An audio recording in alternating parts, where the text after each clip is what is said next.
My sister laughed while my son stood frozen, clutching his broken dream, and my parents smiled like cruelty was cute. By sunrise, I had frozen accounts, dismantled trusts, and pulled the foundation from under them. Stay with me and tell me, would you have burned everything to protect your child? If you're interested in this topic, hit the like button, subscribe, and type "interested" in the comments. And I will give you a heart. I'm going to start exactly where the damage happened because context is a luxury people like my family used to excuse cruelty, and I don't excuse cruelty anymore.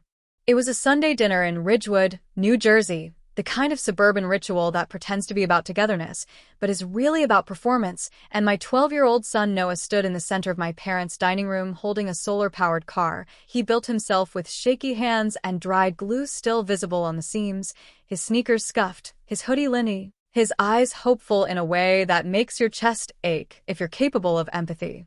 He wasn't asking for applause, he wasn't asking for money. He just wanted to show his grandparents and his aunt what he had made, because when a child builds something from scratch, it's never just an object. It's a declaration that says, "See me, I'm trying." And before he could even finish explaining how the panels fed the motor, my sister Hannah tilted her head back and laughed. Not a soft, awkward laugh, not a nervous laugh, but that sharp, delighted laugh people use when they feel powerful tearing something apart. And she said loud enough for everyone to hear that it wasn't even a real project, that it looked like something from a cereal box, that boys his age were supposed to be playing sports, not pretending to be inventors, and my father smiled like it was charming, and my mother looked down at her plate, and my brother-in-law smirked into his wine. And in that moment something split open inside me because I saw my son's face change in real time. Not tears, not shaking, just that quiet recalibration kids do when they learn a brutal lesson about where they stand. And if you've ever watched a child realize the room is unsafe, you know exactly what I mean. Noah didn't cry, didn't yell. He just said one sentence in a calm, steady voice that sucked all the oxygen out of the room. He said, "I'll never forget this." And the silence that followed wasn't peaceful. It was heavy. Knives paused midair. My mother cleared her throat. Hannah's eyes flickered like she suddenly remembered he wasn't just a kid but my kid, and I did the only thing that made sense to me in that moment. I put my arm around his shoulders, gently lifted the car from the table like it was something sacred, and we walked out without drama, without screaming, without a scene, just the kind of silence that echoes longer than any argument. That night in our house a few towns over, after I tucked him into bed and turned off the light, he whispered into the dark that he worked really hard and didn't understand why she hated it, and I told him the truth adults rarely say out loud, that some people confuse cruelty with confidence and mistake mockery for intelligence. And when he fell asleep, I sat on the edge of the bed and felt something settle into place inside me. Not rage exactly, something colder and clearer, the kind of resolve you get when you realize being nice has cost you too much for too long. I need you to understand this part because it explains everything that comes next. I was never the loud one in my family. I was the dependable one, the one who fixed things quietly, the one who managed accounts, reviewed documents, smoothed over conflicts, the one they leaned on without ever thanking. And for years I told myself that was maturity, that was love, that was family, but what it really was training. Training me to be silent while they benefited, training me to absorb disrespect without flinching. And I let it happen because it was easier than confronting the truth that my parents valued harmony over justice, and my sister had learned early that tearing others down kept her on top. By the time the sun came up the next morning, I had already made my decision, not in anger, not in revenge, but in clarity, because here's the thing nobody tells you about boundaries. They're not loud, they're administrative, and when you've been the person holding systems together long enough, you know exactly which thread to pull. I logged into the family trust portal from my home office with a mug of cold coffee and a calm I didn't recognize at first, the same system I had access to because years ago my father asked me to help organize things and never bothered to take the keys back. And within an hour I froze 3 joint accounts, not illegally, not dramatically, but procedurally, because shared assets require shared respect, and that contract had been broken. Then I revoked my signature authority from the beach house deed they all used but never paid for. Then I filed dissolution paperwork for the sibling LLC that existed solely because my credentials were on it. And as I worked, I kept thinking about Noah in that dining room, how fast laughter can teach a child to shrink, and I promised myself I would never again model silence as survival. By mid-morning, my phone started lighting up, Hannah first asking why her card declined, my father calling and leaving clipped voicemails about confusion and urgency, a group text forming like a digital panic room, and I didn't answer because the same people who found cruelty funny now needed clarity, and I wasn't in a rush to provide it. I walked into Noah's room where he was already trying to fix the wheel that had melted slightly when Hannah tossed the car near the fireplace, and I asked if he was okay, and he shrugged and said it was just plastic, and I corrected him gently because kids need language for what hurts. I told him it wasn't plastic, it was his heart, and he looked at me and said he wanted to be someone different than her, and I told him he already was. Somewhere in the middle of all this, I want to pause without actually slowing down and ask you something, because this isn't just my story. It's a mirror. Where are you watching from right now? What city? What country? What room are you sitting in as you listen to this? Because the place you hear a story like this matters, and I want you grounded in your own life as we keep going. That afternoon, an email landed from the board of my parents' charitable foundation asking me to confirm my withdrawal as financial guarantor, a role they forgot I played because I never made noise about it, and I confirmed without ceremony, and what followed wasn't chaos. It was consequence. Audits don't care about family narratives. Banks don't respond to guilt. Systems do exactly what they're designed to do when the person holding them together steps back. My father emailed calling it a misunderstanding, and I remember reading that word and laughing out loud because watching a child be humiliated and choosing silence isn't a misunderstanding, it's a message, and I was finally replying in a language they understood. I scheduled an emergency foundation meeting and showed up calm, prepared, surrounded by professionals who deal in facts, not feelings. And when Hannah tried to minimize it as a joke, I repeated Noah's sentence back to her word for word and asked if jokes usually leave kids staring at ceilings whispering that they worked hard. And the room went quiet in a way that told me this time the silence wasn't mine to carry. I redirected future donations into a scholarship fund I had already drafted paperwork for, because if my family wanted to mock dreams, then their money would start funding them elsewhere. And when the meeting ended and the calls kept coming, I didn't feel powerful. I felt aligned, like my actions finally matched my values. That night, Noah asked me if he had done something wrong, and I told him no. And I told him standing up without screaming was one of the bravest things he could do. And as he smiled for the first time since the dinner, I understood the real cost of silence. It teaches children that love is conditional and respect is optional, and I was done passing that lesson down. The next morning, headlines began forming quietly in places my family paid attention to: donors pulling out, partnerships dissolving, and still this was only the beginning, because systems don't collapse all at once. They unravel, and every unanswered call tightened the thread a little more. And as I sat at my desk reviewing the last of the paperwork, I realized something important that I want you to take with you. Protecting your child doesn't always look like yelling at a dinner table. Sometimes it looks like standing up later with precision and letting people feel the weight of what they laughed at. And as the sun set that day and my phone buzzed again, I knew the reckoning wasn't here yet. It was approaching. And if you think this was about revenge, you're missing what comes next, because the next move would force everyone to choose between the image of family and the reality of it. And that choice was going to cost them far more than a laugh ever did. The days after that meeting moved differently, not louder but sharper, like everything had edges now. And if you've ever stepped out of a role that kept other people comfortable, you know the feeling. The world doesn't explode. It rearranges itself around the absence of your compliance. And that rearrangement is what scares people the most. The first thing I noticed was how quickly my parents stopped pretending this was about feelings and started treating it like a logistical emergency, because beneath the speeches about unity and family values, there had always been a spreadsheet mentality, a quiet assumption that I would be there to smooth, to sign, to cover, to fix, and once that assumption disappeared, so did their patience for sentiment. My father left a voicemail that morning where he didn't even say my name, just launched straight into numbers, timelines, obligations, the kind of message you leave when you still think authority will snap things back into place. And I listened to it once, not to absorb it but to understand it, because listening without obeying is a skill I had to learn late in life. Hannah tried a different approach, a long text framed like concern but dripping with implication, reminding me of everything the family had done for me, listing favors that were never favors, but investments they expected returns on. And I remember thinking how revealing it was that she thought love could be itemized, like kindness was a ledger and mockery a minor debit that could be written off later. Meanwhile, Noah went to school carrying that rebuilt car in his backpack like armor, and every afternoon when he came home, he told me about kids who were curious, teachers who asked questions, classmates who wanted to know how it worked, and every time he spoke, his shoulders were a little straighter, which mattered more to me than any apology ever could. I want to be clear about something here, because this is where people often misunderstand stories like this and turn them into caricatures. I wasn't sitting around plotting ruin with a glass of wine and a smirk.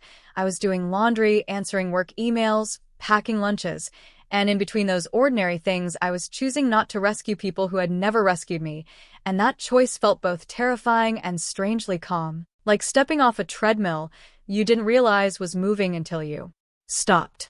By the third day, the calls turned into visits, my mother first, standing on my porch with that practiced look of wounded dignity she wore so well.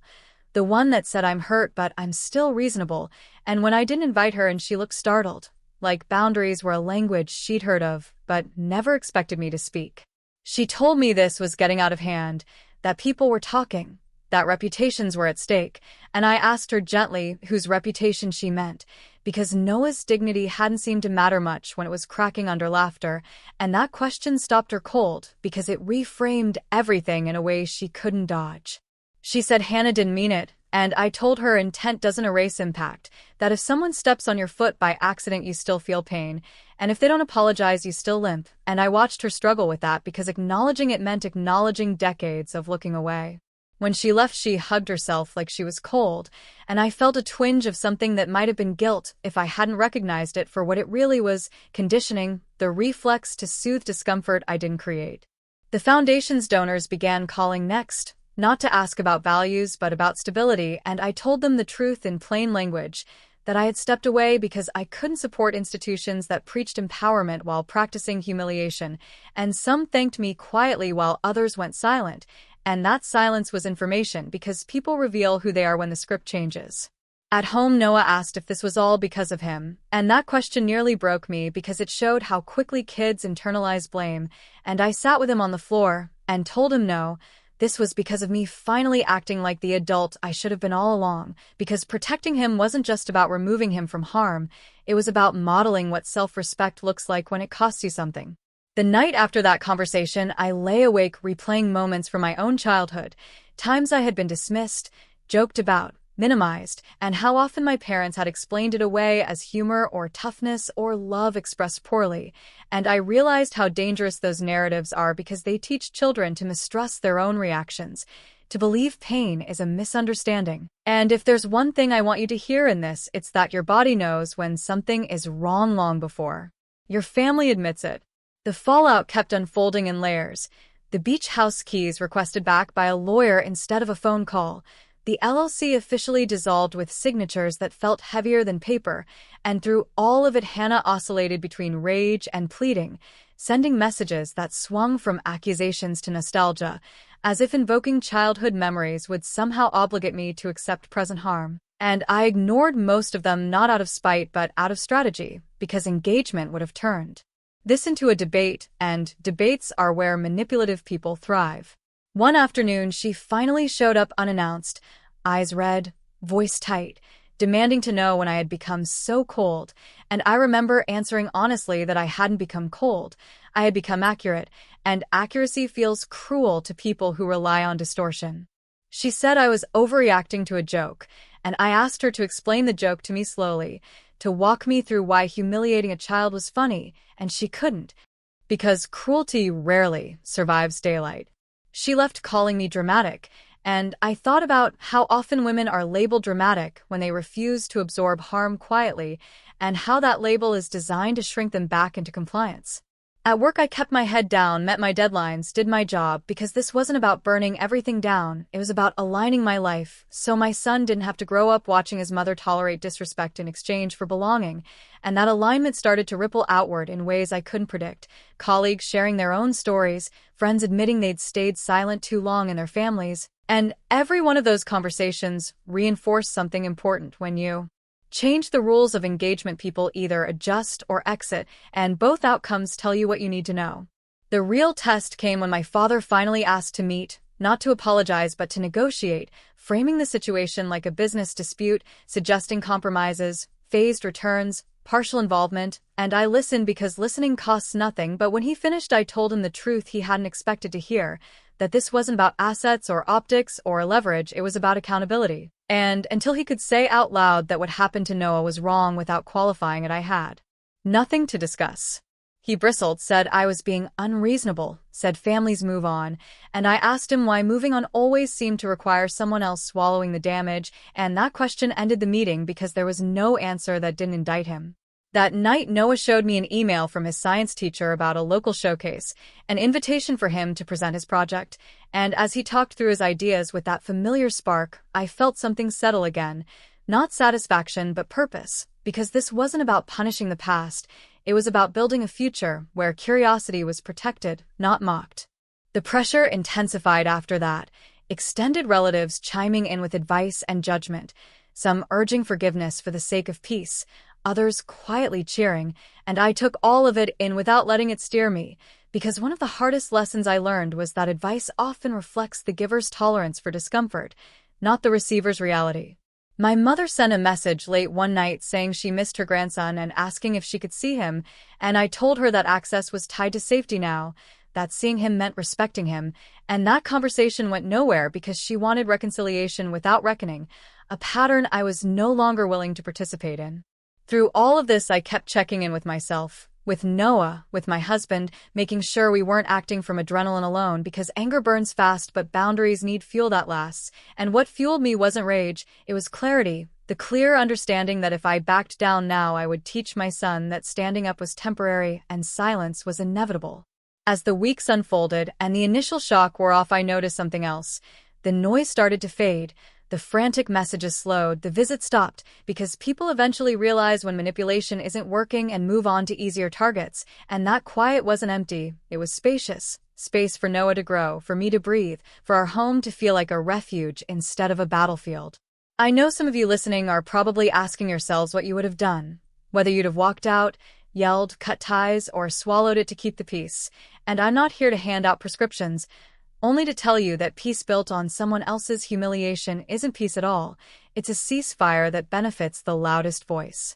As I tucked Noah into bed one night, he asked me if things would ever be normal again, and I told him the truth, that they would be different, and different doesn't mean worse, it means honest. And as I turned off the light, I realized the most dangerous thing I'd done wasn't freezing accounts or revoking access. It was refusing to play the role they had written for me, and that refusal was still echoing, still reshaping, still moving toward a moment where they would have to confront not just what they lost, but why they lost it, and that moment was closer than any of us realized. What surprised me wasn't that they regrouped, it was how they tried to rewrite the story once the initial shock wore off. Because when people lose control, the first instinct isn't reflection, it's revision. And suddenly the dinner where my son was mocked became a misunderstanding, the laughter became concern, the silence became confusion, and I realized something important that I want you to hear clearly. Memory is the first battlefield in family conflict because whoever controls the narrative controls the guilt. The calls shifted tone, slower, more calculated. My father leaving messages that sounded almost reasonable if you ignored the history behind them, talking about how families evolve, how no one is perfect, how holding on to anger poisons everyone involved. And I remember standing in my kitchen listening to one of those voicemails while Noah did homework at the table and thinking about how often people who benefit from your silence accuse you of toxicity when you stop providing it. Hannah sent an email that read like a press release, all passive voice and softened edges, apologizing if anyone felt hurt, emphasizing that she would never intentionally harm a child, and I stared at that word intentionally because it's the favorite shield of people who don't want accountability, as if harm that wasn't premeditated somehow evaporates on impact. I drafted a response and deleted it, drafted another and deleted that too because I finally understood that explaining myself was a habit, not a requirement, and habits can be broken. Instead, I focused on what was in front of me, on Noah's upcoming presentation, on the way his hands moved when he talked about energy transfer, on how his confidence flickered back to life when he realized curiosity still had a place in the world, and that focus grounded me in a way arguments never could.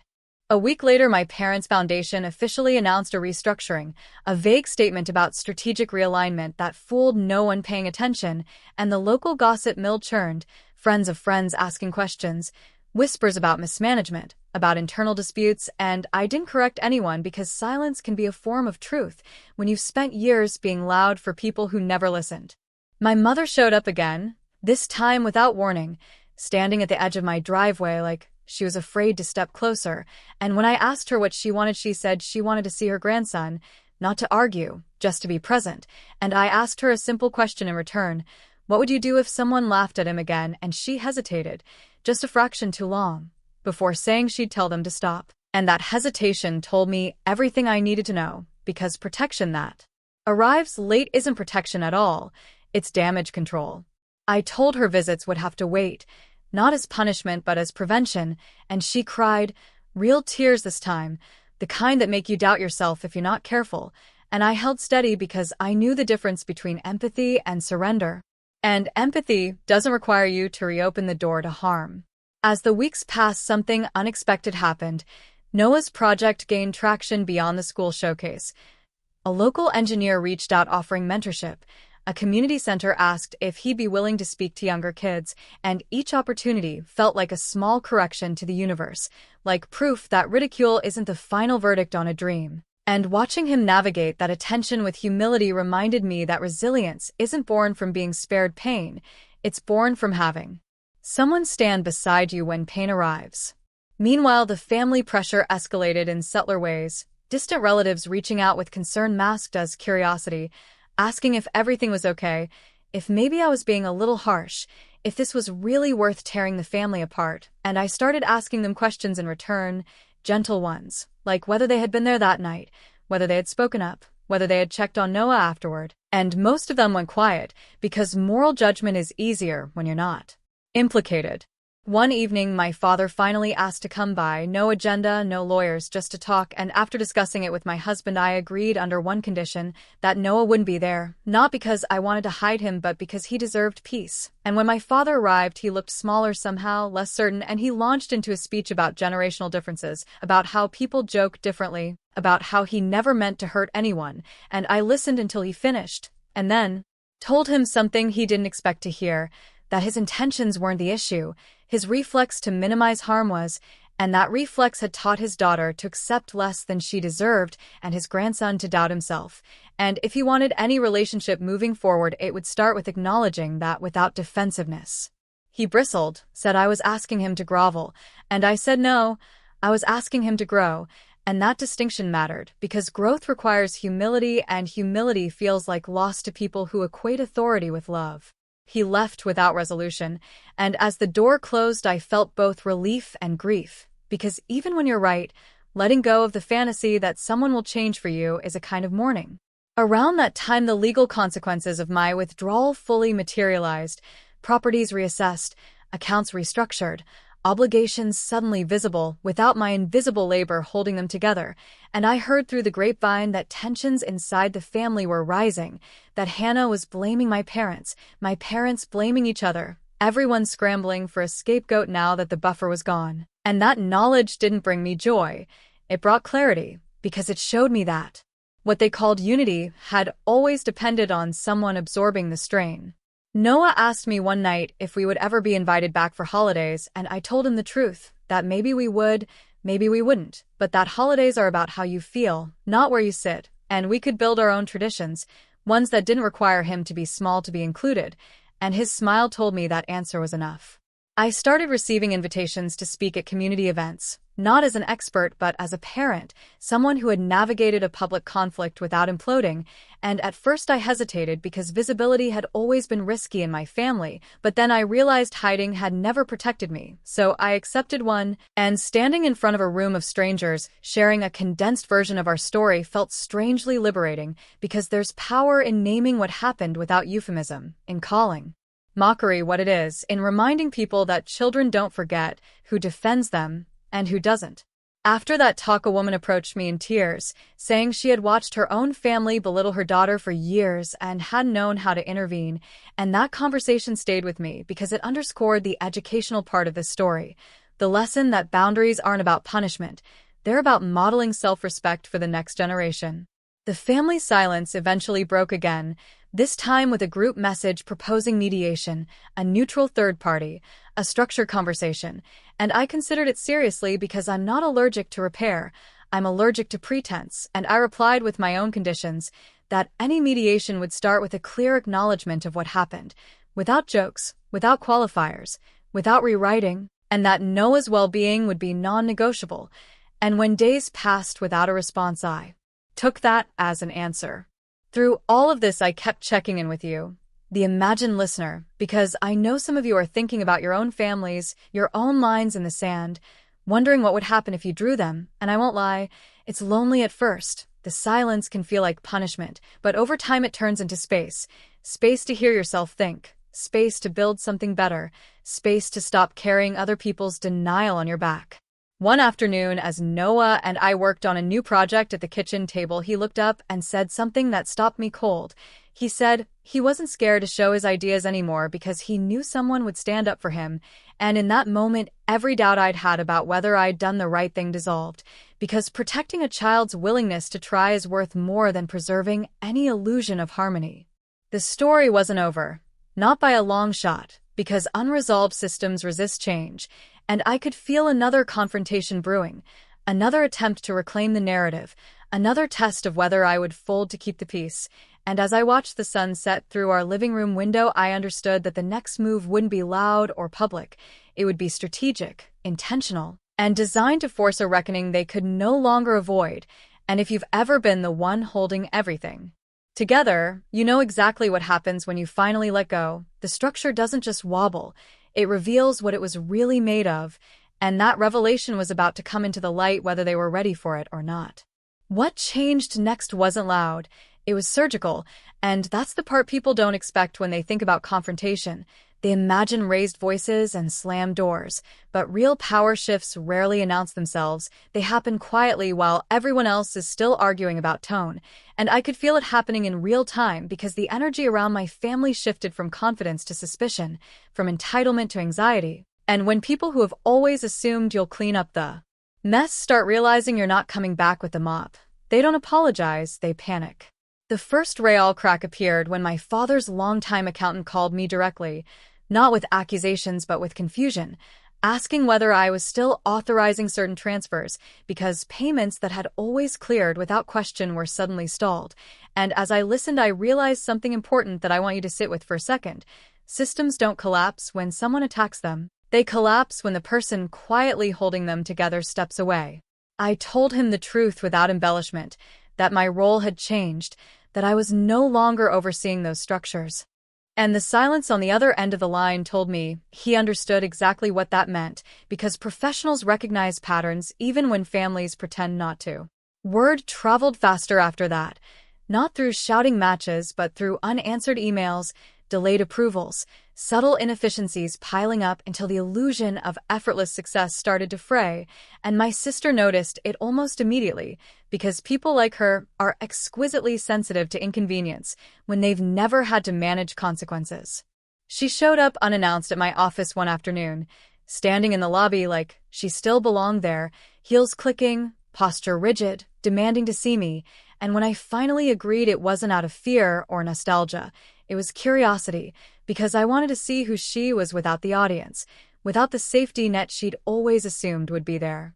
She didn't waste time, launching straight into accusations about loyalty and overreaction, about how families tease each other and kids are resilient.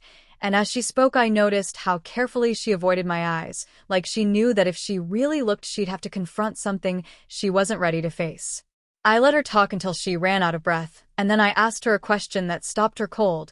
One I hope you ask yourself when you're dealing with someone who minimizes harm. I asked her whether she would have laughed if a stranger had done that to my son, and when she said no without thinking, I said exactly. And that's how you know it wasn't a joke, it was a choice.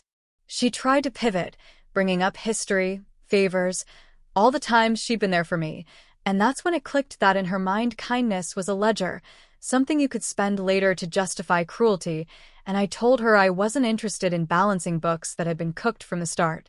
She left angry, not remorseful, and that told me the reckoning wasn't done, because accountability that arrives only when power is threatened isn't accountability at all, it's negotiation. Around that time, Noah's school called to tell me his project had been selected for a regional showcase, and the pride in his voice when he told me made everything else feel smaller, not irrelevant but manageable, because it reminded me why I'd drawn the line in the first place, not to punish adults but to protect a child's sense of possibility, and that protection became my compass when the next wave hit. My parents requested a formal meeting, this time with a mediator they'd chosen, someone they trusted, and I agreed on one condition, that Noah would not be discussed as a problem to be managed but as a person who had been hurt, and when they balked at that language I knew exactly what they were trying to do, frame the issue as my reaction rather than their action, and I said no again, calmly, firmly, because every time you refuse to accept a distorted frame you teach people how to treat you. The mediator reached out separately to understand my perspective, and I told her the unvarnished truth, that this wasn't about a single incident but about a pattern of dismissal that had finally crossed a line, and that any conversation that didn't start with acknowledgement was a waste of time, and she thanked me for my clarity in a way that suggested she didn't hear it often. Days later, she declined to continue, citing irreconcilable expectations, and when my mother called furious, accusing me of sabotaging reconciliation, I felt something unexpected, not anger but sadness, because it became clear that in her mind reconciliation meant my return to silence, not mutual change.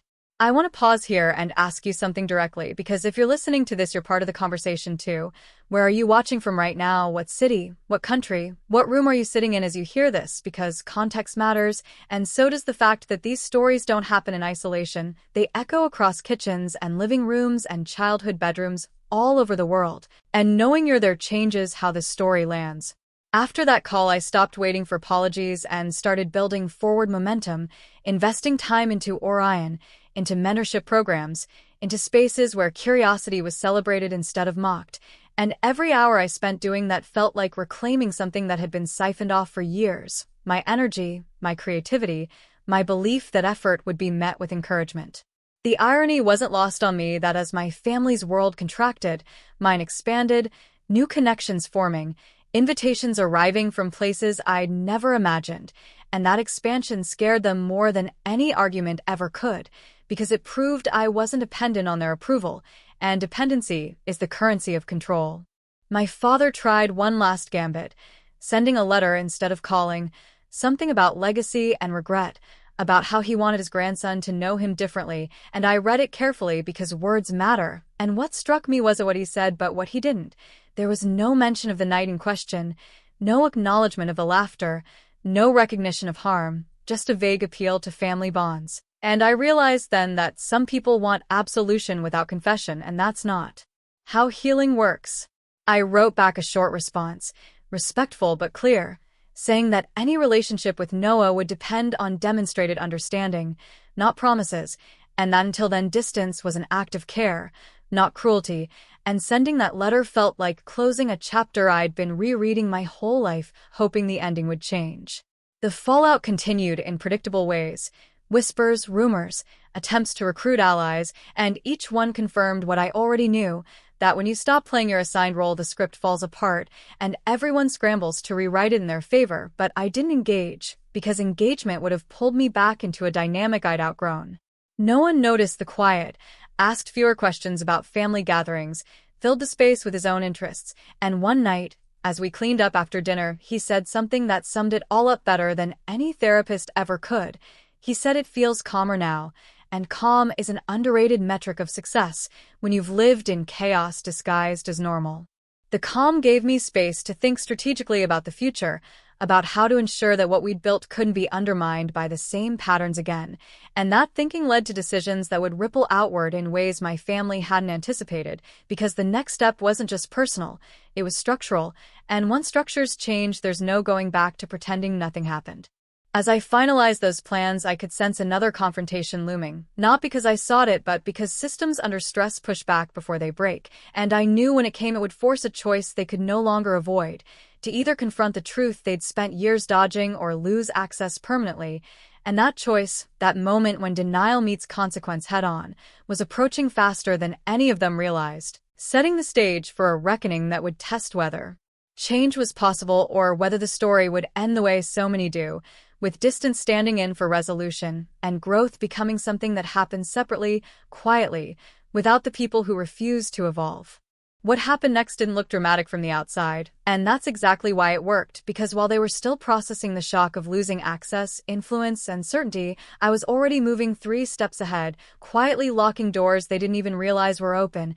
And the strange thing about finally stepping out of a family power dynamic is how clearly you can see the machinery once you're no longer inside it. The subtle expectations, the unspoken roles, the way silence had been mistaken for consent for so long that they couldn't tell the difference anymore. The first sign that the reckoning was accelerating came when people outside the family started asking questions, not out of gossip but confusion. Partners who'd assumed I was still involved, advisors who didn't understand why approvals now required additional layers, donors who noticed the tone shift when my name stopped appearing in emails. And every question landed like a pinprick reminder that the image my parents had curated depended on labor they'd never acknowledged. I didn't rush to correct anyone. I simply told the truth in neutral language, that my focus had changed, that my priorities were elsewhere, that I was no longer overseeing certain initiatives, and neutrality is dangerous when people are used to smoothing things over because it leaves no hooks for argument. My mother tried a different approach after that, showing up with concern instead of anger, calling to check in on Noah under the guise of grandmotherly worry, asking how he was sleeping, whether he seemed withdrawn, subtly framing herself as the bridge between pain and healing, and for a moment I almost believed she wanted to understand. But then she asked whether I thought this situation was confusing him more than it needed to. And there it was, the familiar deflection, the idea that the real harm was disruption rather than cruelty, and I told her calmly that the only confusing thing for a child is watching adults refuse to take responsibility, and she went quiet in a way that told me she'd never considered that possibility.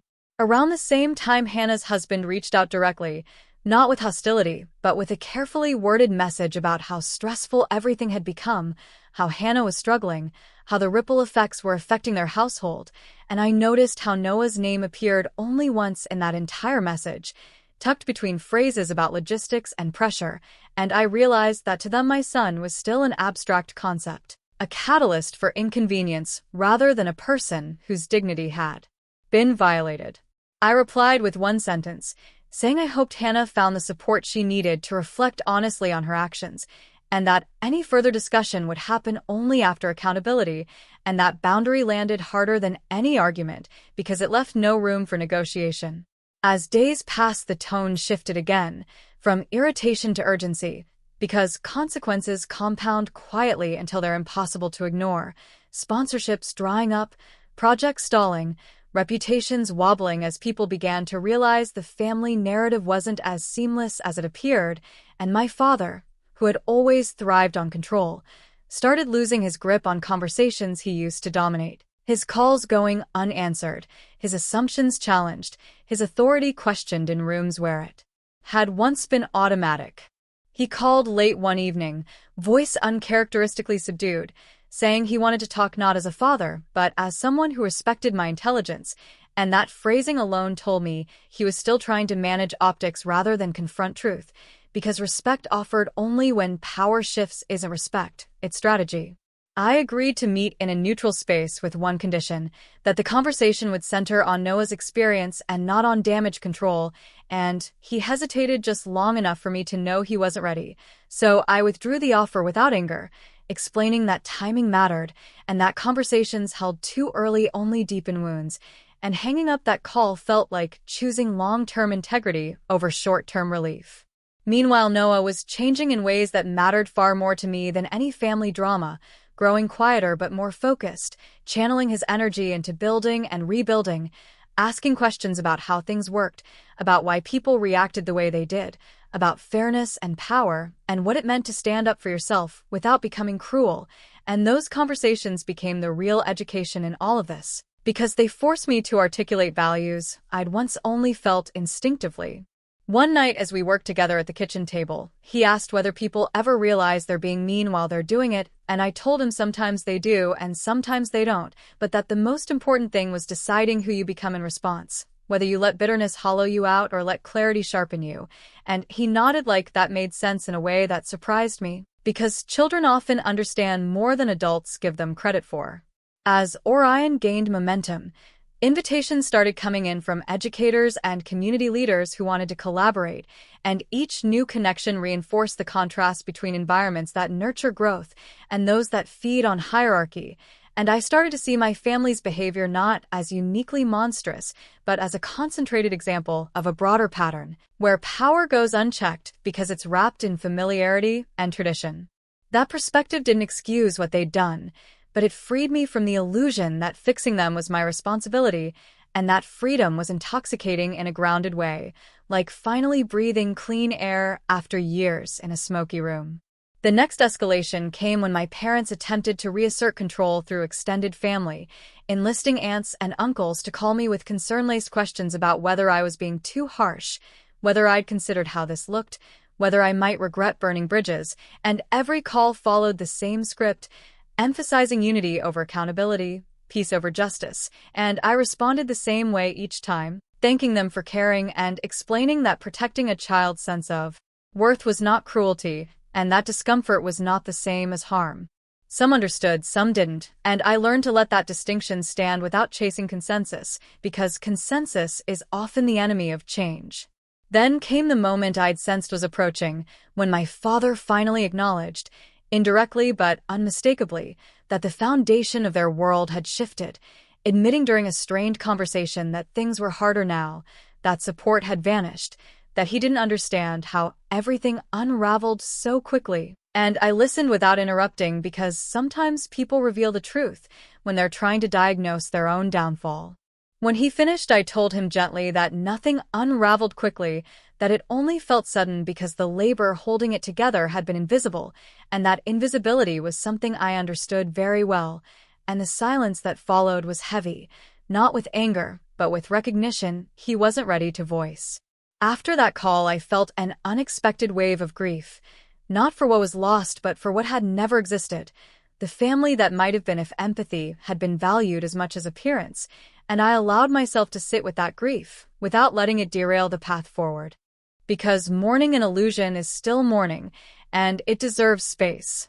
The real turning point, though, came from an external source, when a regional education board invited Noah to present his project alongside other young innovators, and standing in that room watching him explain his work with quiet confidence, answering questions from adults who listened instead of laughed, I felt the final piece click into place, the understanding that dignity thrives where curiosity is met with respect, and that environment is something you choose as much as inherit. My family heard about that event secondhand, of course, through networks they no longer controlled, and the reaction was swift, my sister calling in tears, accusing me of leveraging Noah's success to make them look bad, and I told her plainly that celebrating a child's achievement was not an attack, and that if pride felt like an accusation, that was something she needed to examine, not something I needed to soften. She accused me of changing, of becoming cold, and I realized in that moment that what she called cold was simply my refusal to absorb blame that didn't belong to me anymore. As the weeks stretched on, the pattern repeated itself in different forms, attempts at reconciliation that sidestepped responsibility, offers of compromise that required my silence, emotional appeals that framed their discomfort as equivalent to Noah's humiliation, and each time I held the line without cruelty, but without concession, because boundaries lose their power the moment they're negotiated away. I want you to notice something here if you're listening closely, because this is where many people falter, the temptation to explain yourself endlessly, to soften the message so others don't feel bad, to accept partial accountability as progress, and resisting that temptation doesn't make you heartless, it makes you honest. The truth is that growth is not a group activity unless everyone involved is willing to participate, and dragging unwilling people along only exhausts you without changing them. As I prepared for the next Orion event, finalizing details and coordinating speakers, I felt a sense of alignment I hadn't known was possible, like my actions finally matched my values without apology, and that alignment became my anchor when the final confrontation loomed, because I knew it was coming, a moment when everything they'd avoided would be placed squarely in front of them with no buffer left. I didn't know exactly how it would unfold, only that when it did there would be no room for pretense, no safety net of tradition or denial, just a choice between genuine change and permanent distance, and that choice once presented, would reshape every relationship involved, setting the stage for the most consequential decision any of us had ever faced. One that would reveal whether this story would bend toward repair or harden into separation, and that uncertainty, that charged stillness, before the next shift, hung in the air like a held breath, waiting to be released. By the time the final confrontation took shape, it no longer felt like something I was bracing for, but something I was calmly walking toward, because once you've stopped flinching, the sound of footsteps behind you loses its power, and what I hadn't expected was how deliberate everything became on their side. The sudden politeness, the careful wording, the sense that they'd realized the ground rules had changed even if they didn't yet understand how badly. The invitation arrived without warning, not dramatic, not emotional, just a message asking if we could all sit down together somewhere private to clear the air, and the phrase alone told me how far apart we still were, because air doesn't need clearing when the problem is wrought in the foundation.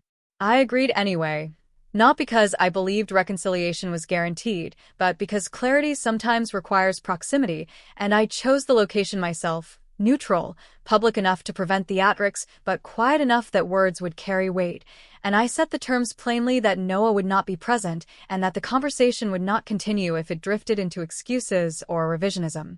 When I arrived, they were already there, all three of them sitting stiffly like people waiting for a verdict they couldn't appeal, and the visual struck me harder than I expected, because power looks very different when it's stripped of certainty.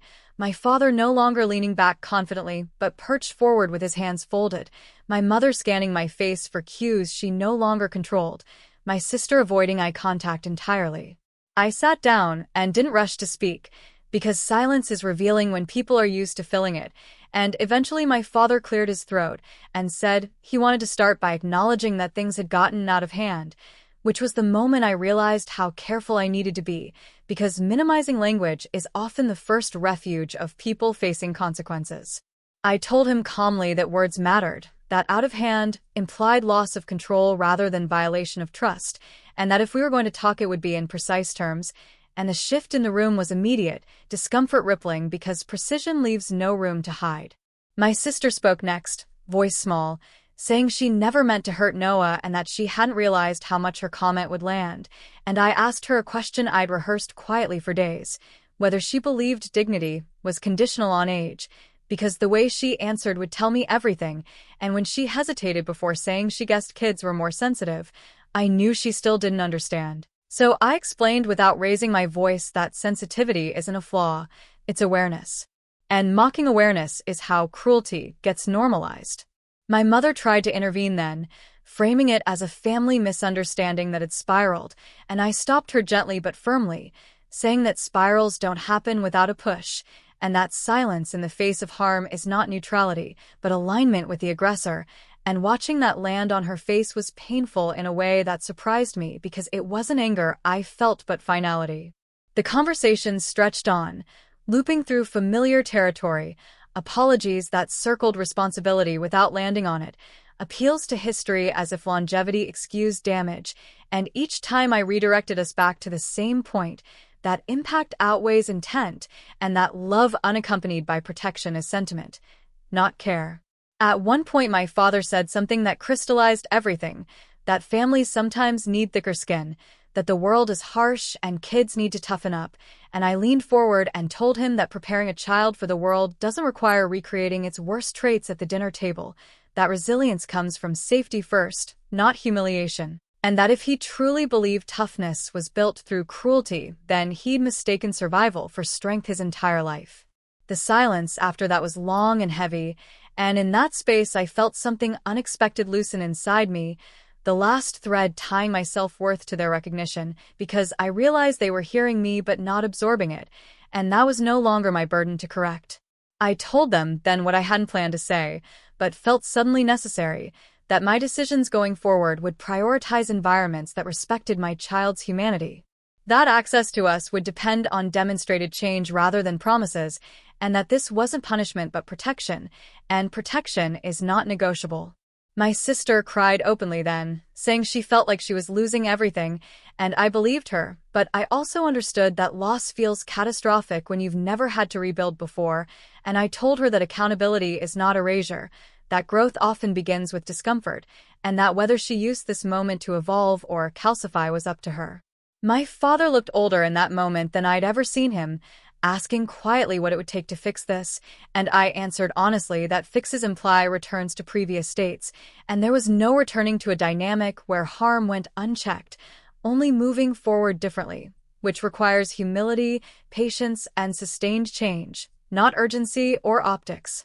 When we stood to leave, there was no dramatic resolution, no hugs, no cathartic release, just a clear line drawn where ambiguity used to live, and walking away felt less like abandonment and more like completion of a chapter I'd outgrown. In the weeks that followed, the ripple effects deepened, not explosively but steadily, because once systems lose their keystone, they don't collapse immediately. They weaken gradually until the cracks can't be ignored, and my family's world continued to adjust to life without my invisible scaffolding. My mother attempted a softer approach then, sending messages focused on Noah's interests, asking about his projects, sharing articles about science education, and while part of me appreciated the effort, another part recognized it as a bypass, interest without acknowledgement of harm, and I responded politely but briefly, keeping the boundary intact because bridges rebuilt without repaired foundations are dangerous. Noah, meanwhile, was thriving in ways that felt almost surreal, presenting confidently, collaborating with peers, absorbing mentorship with the ease of someone finally in the right environment. And one evening he asked me whether people ever change for real or if they just pretend, and I told him the truth as I understood it. That change happens when people decide discomfort is worth enduring, and that pretending looks similar at first but always collapses under pressure, and he nodded thoughtfully before returning to his work, a quiet resilience settling into him that made everything else feel worth it. As Orion expanded, the contrast sharpened further, because watching communities rally around curiosity and kindness made my family's defensiveness look smaller by comparison, and invitations to speak about building supportive ecosystems for young innovators brought with them questions about leadership, boundaries, and values that echoed my own journey in unexpected ways. I found myself sharing lessons I'd learned not as an expert but as a witness, explaining that protecting potential sometimes means walking away from familiar structures, that loyalty without reciprocity is not virtue, and that standing up for a child teaches them more about courage than any lecture ever could. Those conversations began circulating back to my family indirectly, of course, through mutual acquaintances and local coverage, and the narrative shifted again, from annoyance to embarrassment to something closer to introspection, at least on the surface, and I remained watchful because transformation driven by shame rarely lasts. The moment that tested everything came unexpectedly, when my sister requested to attend an Orion workshop quietly, no announcement, no spotlight, just to observe, and I wrestled with that request longer than I'd like to admit, weighing the risk of reopening wounds against the possibility of genuine learning, and I decided to allow it with clear boundaries, because growth sometimes needs proximity to truth. She arrived unobtrusively, sat in the back, watched children present ideas without interruption or ridicule, saw mentors listen intently, saw confidence bloom where encouragement was given, and when she approached me afterward, her eyes were red but her voice was steady as she admitted she hadn't realized how easily she defaulted to cruelty as humor, how threatened she'd felt by vulnerability, and how much she'd taken for granted the roles we'd been assigned. I didn't offer absolution or condemnation, only acknowledgement, telling her that recognition is the first step but not the last, and that consistency would matter more than this moment, and she accepted that without argument, which was new. That shift set the stage for the next escalation, because when one person in a system begins to change, the pressure on others intensifies, and my parents were forced to confront the gap between their narratives and reality more directly, especially as extended family began asking questions that could no longer be deflected easily. My father called again weeks later, this time without preamble, saying he'd been thinking about what I said regarding toughness and strength, that he wasn't sure he'd ever separated the two, and that admission, small as it sounded, carried more weight than all the earlier apologies combined, because it showed internal movement rather than external performance. I told him change is measured over time, not in moments, and that trust rebuilds through pattern, not promises, and he accepted that with a quiet nod audible even through the phone, and we ended the call without resolution but with something that hadn't existed before, honesty without expectation. As these shifts unfolded, I felt a strange calm settle over me, the kind that comes when you stop chasing outcomes and focus instead on alignment, because whether my family ultimately transformed or drifted away was no longer the axis of my life, and that realization was both sobering and liberating. The story, however, was far from over, because unresolved systems resist change, and I could sense another reckoning approaching, one that would test whether these early signs of accountability would hold under real pressure, a moment when comfort would tempt regression and clarity would demand courage. And as that tension built quietly beneath the surface, I knew the next turn would reveal not just who they were becoming, but who I had already decided to be, setting the stage for a final decision that would define the shape of everything that followed. The pressure didn't announce itself loudly. It crept in through small signals that only make sense when you look back, the way conversations paused a beat too long, the way invitations came framed as opportunities rather than requests, the way my phone started buzzing with numbers I hadn't saved but recognized anyway, because when people realize the rules have changed, they don't always accept it. They test the edges first. And this phase wasn't about confrontation, it was about temptation. It started with a proposal that looked harmless on the surface, a suggestion that we collaborate on something for the kids, framed as unity, framed as healing, framed as a chance to show the world we'd moved past our differences. And what made it dangerous was how reasonable it sounded, how easy it would have been to say yes and feel magnanimous, how flattering it felt to be positioned as the bridge again, the fixer, the one who smooths everything over. I remember sitting at my desk staring at the email while Noah worked quietly behind me, the glow of his screen reflecting off his glasses, and thinking about how many times in my life I'd been offered peace that required my silence as payment, and how often I'd accepted it without realizing the cost. The proposal came with a glossy deck attached, full of buzzwords about innovation and legacy and giving back, and there it was again, that word legacy, the same word my father had used when he talked about things that never included me unless I made myself useful, and I felt the familiar pull to prove something, to show that I could rise above, be generous, be the bigger person. That's when I recognized the trap, because being the bigger person had always meant being the quieter one, the one who absorbed discomfort so others could remain comfortable, and I wasn't willing to teach Noah that lesson no matter how polished the offer looked. I replied with questions instead of answers, asking who would lead, who would decide, how accountability would be handled, how respect would be enforced, and the responses came back vague and evasive, heavy on intention and light on structure, which told me everything I needed to know. When I declined politely but firmly, the tone shifted almost immediately, confusion hardening into frustration, as if my refusal violated an unspoken contract they assumed still existed, and that reaction confirmed what my gut already knew, that this wasn't about reconciliation but reclamation, an attempt to pull me back into orbit just enough to stabilize what they were losing. The calls escalated after that, not angry, not pleading, but strategic, different family members reaching out separately, each with their own angle, nostalgia from one, urgency from another, guilt from a third, and watching that pattern unfold felt surreal because it exposed how coordinated things had always been behind the scenes, how the system worked to maintain itself, and how my withdrawal had destabilized it more than any confrontation ever could. One evening, my mother showed up unannounced, standing on the porch with a familiar expression that used to signal vulnerability but now read as performance, and I didn't invite her in right away, not to punish her but to set the tone, because thresholds matter, and when she finally spoke she asked how Noah was doing, as if that alone granted her entry. I told her he was thriving, which was true, and that thriving had required space, consistency, and boundaries, and she nodded as if she understood while her eyes scanned the house behind me, taking inventory of a life she hadn't been part of building. She tried then to frame everything as generational misunderstanding, as love expressed imperfectly, and I listened without interrupting until she finished, then asked her a question that stopped her cold, whether she believed love that requires a child to diminish themselves is still love, or just familiarity mistaken for care. She didn't answer immediately, and in that pause I felt something heavy settle, the realization that even now she wanted absolution without accountability, relief without repair. I told her gently that access to Noah wasn't something I was willing to negotiate emotionally anymore, that it depended on demonstrated respect over time, not reassurances or intentions, and watching her absorb that boundary without argument was progress of a sort, but also confirmation that things would never return to what they were, which was exactly the point.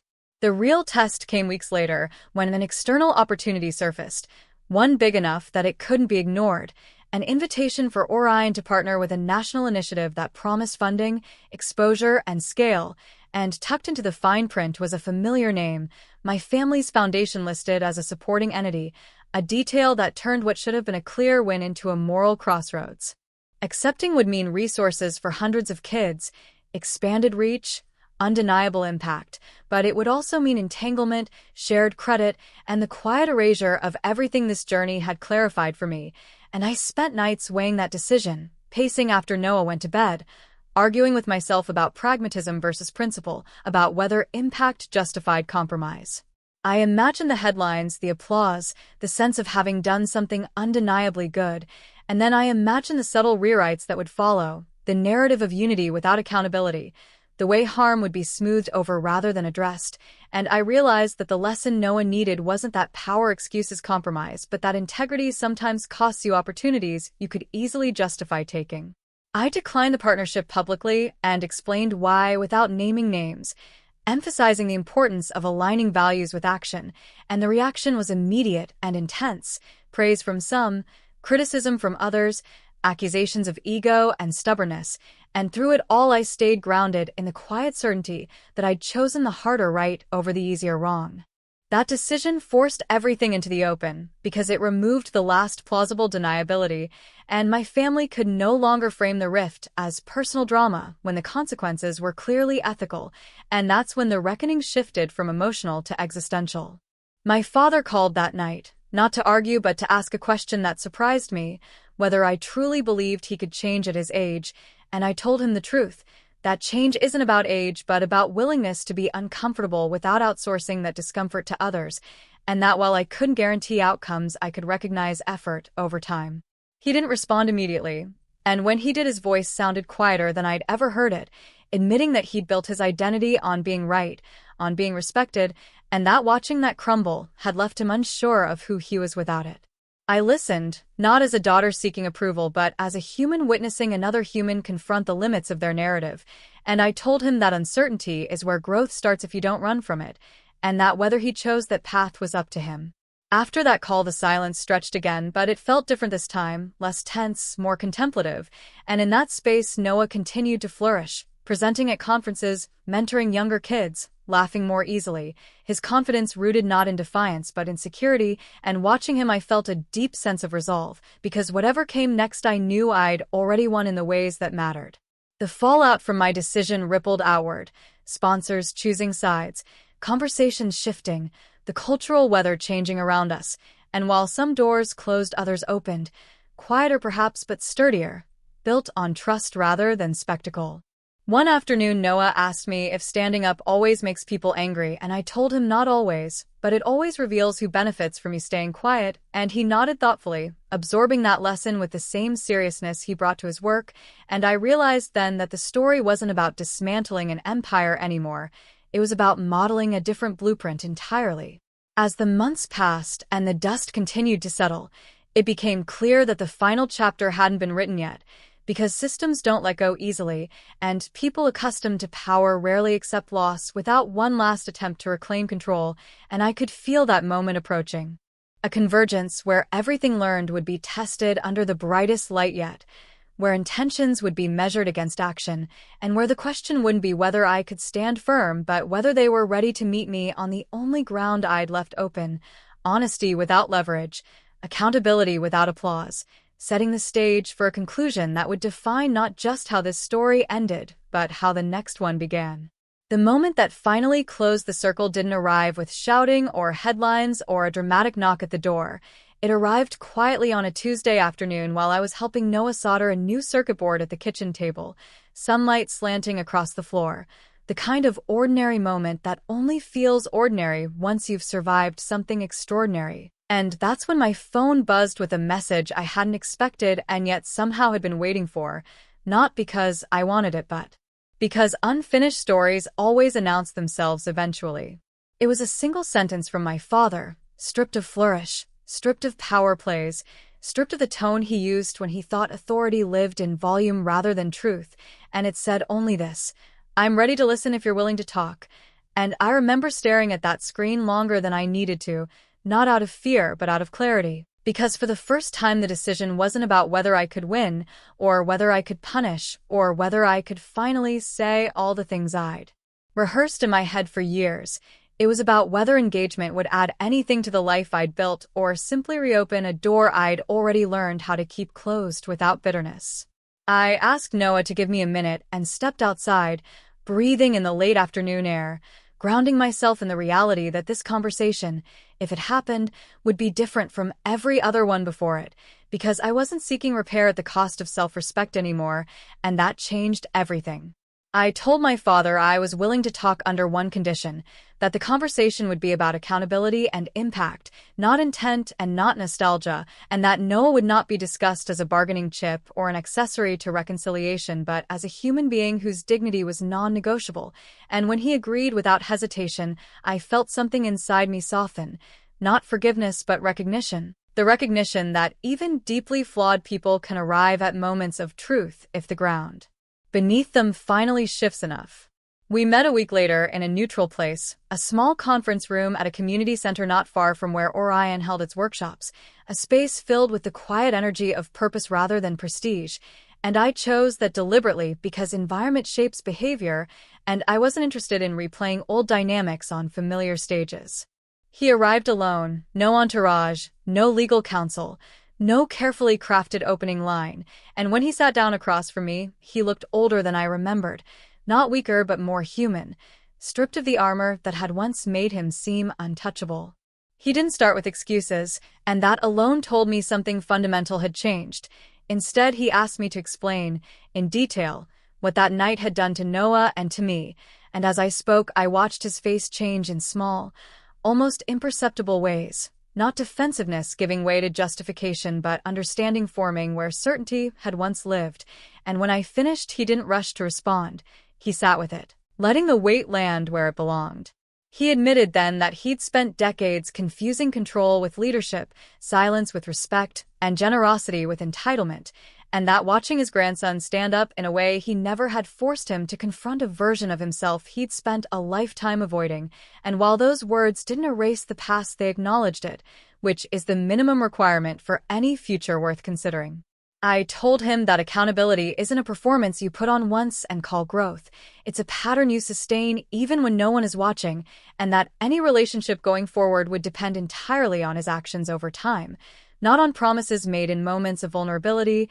And he nodded, accepting that without protest, which again told me more than any apology could.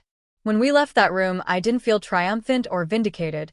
I felt complete, because closure doesn't always mean cutting someone off forever. Sometimes it means seeing them clearly enough that their choices no longer define yours. Life after that conversation didn't slow down. If anything, it accelerated. Orion expanded into 3 new cities. Partnerships formed with educators who cared more about substance than optics, and Noah began mentoring younger students with a patience and empathy that stunned me, because children who feel protected learn how to protect others instinctively, and watching him step into that role was the clearest confirmation that every hard boundary I'd set had been worth it. The gala season came and went without us. My family's foundation quietly faded from relevance, their name appearing less and less in the spaces that once centered them, and what struck me most was how little that mattered to me now, because the absence of noise created space for meaning, and in that space real work thrived. One evening, as we were packing up after a workshop, a parent pulled me aside and thanked me for creating a place where their child felt safe to be ambitious without being mocked, and in that moment I understood the true consequence of that dinner table incident. Not the dismantling of an empire, but the redirection of energy from preservation to creation, from ego to impact. Noah asked me later that night why people sometimes laugh when they're scared of what they don't understand, and I told him that mockery is often the language of insecurity, a way to shrink things that feel too big to face, and he nodded, filing that away with the seriousness of someone who intends to use it wisely. As the year turned and routines settled into something resembling normalcy, I noticed how little I thought about revenge anymore. how the word itself felt small compared to the life unfolding in front of me. And that's when I realized the final lesson this story had to offer, not just to us but to anyone listening, that justice isn't always about making someone hurt the way you did. It's about removing their ability to harm you again, and then building something so solid that their opinions become irrelevant. If you're listening to this right now and wondering whether standing up is worth the fallout, whether the cost will outweigh the relief, whether you'll regret choosing yourself when the dust settles, let me tell you what I've learned from the other side. The regret isn't in the boundary, it's in the years spent believing you didn't deserve one, and the fallout isn't the end, it's the weather clearing so you can finally see where you're going. Somewhere in the middle of all this, Noah and I started a tradition of checking in with each other every Sunday night, sharing one thing that challenged us and one thing that made us proud that week, and those conversations became the heartbeat of our home. A reminder that growth doesn't require cruelty and strength doesn't require silence. The last time my family reached out was an invitation to attend a holiday gathering framed as a fresh start, and I declined politely, not out of anger but out of discernment, because healing isn't linear and reconciliation isn't mandatory. And sometimes the healthiest choice is to appreciate the distance that allows everyone to grow without colliding. If you're still with me at this point, I want to ask you something. Where are you watching from right now, and what time is it there? Because stories like this don't belong to one place or one family. They echo in living rooms and kitchens and quiet bedrooms all over the world. And every person listening brings their own version of this pain and this possibility. The truth is, I didn't dismantle my family's empire. I simply stopped financing it with my silence. And when that silence ended, the structure revealed itself as fragile, because anything built on suppression rather than respect eventually collapses under its own weight. Noah's solar car sits on a shelf in our office now, not as a trophy but as a reminder of the moment everything changed, and every time I look at it I'm reminded that courage doesn't always roar. Sometimes it speaks once, calmly, and refuses to be forgotten. The next chapter of our story isn't about them anymore. It's about the kids who walk into Orion spaces every week carrying ideas that haven't been laughed out of them yet. It's about parents learning how to protect without controlling. It's about building legacies that don't require someone else's diminishment to shine. And if you want to see how that unfolds, how ordinary people turn moments of betrayal into blueprints for something better, there's another story waiting for you right after this one, because this wasn't the end. It was the proof that when you stop holding up what hurts you, your hands are finally free to build what heals you.